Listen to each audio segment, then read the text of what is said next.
Welcome everyone once again by the fire, back for a little fireside chat on this very rainy and very wet Monday, preparing a little lesson for Tuesday.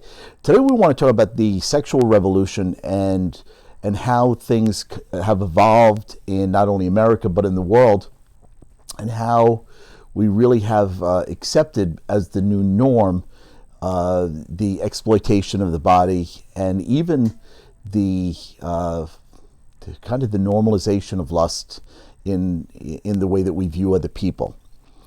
One of the things that really changes the whole idea of the sexual revolution, people think that it really begins in the 1960s. What ends up happening really, it begins in the around the 1850s with the vulcanization of rubber. Charles Goodyear, who is known for the Goodyear Tire Company, came up with this process of the vulcanization of rubber. He was a great inventor. He was obsessed with taking the rubber tree plant and doing different things with the process of rubber. And one of the things that he's going to be able to do is he's going to really be able to elasticize rubber. The greatest invention of all will be what he's going to do for the tire. And at the same time, people looked and they actually saw the need for what they saw was a sexual need was for the condom. And that's when, in the 1850s, actually going all the way back to that point, is when the condom will be invented. People think that it's a relatively new device. If you actually think about the history of what people saw as what they deemed was birth control, goes back thousands and thousands of years, where people basically took the penis and they wrapped it in animal cloth, animal skin, different parts of the animals. It seems very, very barbaric, but people were desperate to do anything that they could in order to avoid pregnancy, in order to getting to this point where they would create another life. And in that desperation, people did desperate things. So by the 1850s, when this became a possibility, it started to evolve. And really where you saw the social acceptance of this will be World War I and World War II, when these men were away at war and they were involved in these different relationships. The Army, the United States Army, did not want these men to be causing all of this disease. And they knew that, especially in times of war, they saw that their sexual needs were the least of our problems, especially fighting a war. So they condoned their sexual behavior and they handed out condoms. When they came back, these men continued to use condoms. It will be in the 1960s and also in the late 1950s, with the invention of birth control, especially the pill, we're going to see that now we're going to have this advent of a comfort with sex, and especially sex outside of the sacrament of marriage. That would become something that becomes normal. In our society today, we will say that the whole idea of sex has been desensitized. And we're going to use this image of the frog in the pot. And when I always mention this to students, it seems like this very, very bizarre concept of, if you picture a boiling pot of water, and it obviously seems cruel, that if you took a frog and you threw it into a pot of boiling water, it would certainly sense the danger and the frog would hop out. In the other way, if you put the frog in the water and there was a very, very slow and slowly increasing temperature, that before the frog knew it, it would be consumed by the temperature and the water, and it would basically boil. So this idea that what's happened around us is that the culture has slowly but surely changed, and in our own view and our own perception, what's happened is that we've ended up accepting certain norms and the way that we look at, even the way that we view each other.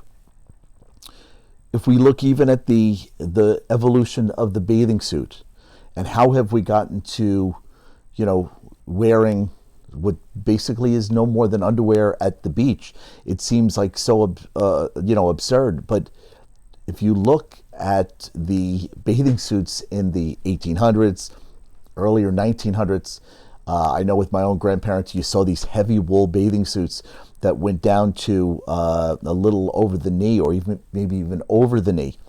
It seems like, that was the norm back then, and it was.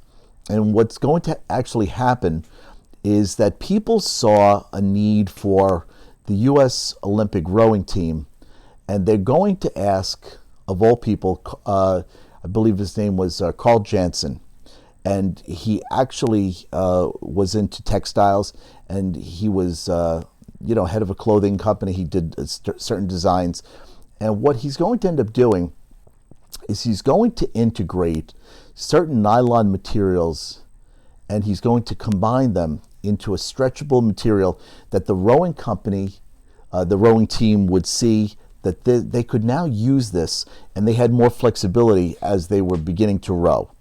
And one of the things that people are going to see is that if this is more comfortable, well, can we cut it down, and can we do different things with this? And we're going to see, especially once we get to the late 1930s, 1940s, people are going to propose that we even have a smaller and smaller and smaller bathing suit.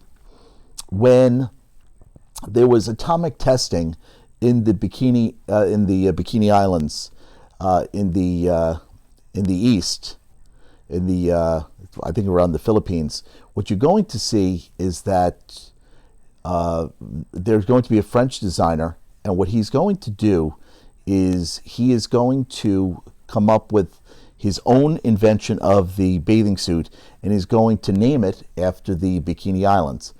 The problem was this very, very small bathing suit was something that people just did not want to wear. So in order for him to get models to put on this bathing suit, he had to actually go to women who were paid dancers, even some prostitutes, to model the bathing suit, which was a very, very skimpy bathing suit, because they were scandalized by this. And as you know, as time goes on, more and more you will see that people are going to accept new trends, especially new trends in clothing. And we have the evolution of to where we are today. So when we look at different things, and we look at the way that not only that we've approached some of the challenges in clothing, and in modesty, in the way that we look at our sexuality. When we look at lust, we're going to define lust as this. It is the disordered desire for the inordinate enjoyment of sexual pleasure. That is the definition. In short, it's using another person as an object. And when we objectify a person, we take the personhood out, and it becomes about the subject-object relationship, and the other person becomes no more than an object to us. And that's really going to be at the heart of theology of the body. When we look at theology of the body, and yesterday I gave you a little overview, it was given to us by Pope John Paul II from 1979 to 1984. He will come out with this very radical look at human sexuality. He's going to see that really human beings are going to treat each other like objects. We are utilitarian. We are people who use each other. The way that we date, the way that we just view each other, the evolution of pornography, all of these things are going to really see one another as simply objectified. And that's one of the things that we want to be talking about in theology of the body is how do we overcome this? How do I learn to treat another person as an object? How do I give myself to other people? That's going to really be our challenge. Because of this sexual liberation, people feel as if we can use our sexuality in any way that we choose. That's the whole idea of sexual freedom. And what John Paul II is going to remind us is that freedom is really doing what we need to do. Not what we want, but really what we need to do. That really, really becomes important. We've lost this touch of maybe what's really, really important, and maybe in that certain things are truly sacred. We know that there are things that we easily lose touch. The importance of silence, the importance of prayer, the importance of just going into a sacred space, even when it goes to church. There are certain things that if we forget, it becomes something that we need to constantly remind us, this is what the nature of what this really should be. And to really keep in mind, what do I really want to use my body for, and what is it really intended for? It's intended for life and for love. And that's what John Paul is trying to bring us to understand here in Theology of the Body. So we hope that this will serve as a little bit of an introduction, and we'll talk more about this as we move on, and to think about how we really need to kind of revisit the way that we date, the way that we treat the other people in our lives, and even the way that we look at each other. We hope you have a great day, and thanks for joining us here by the fire.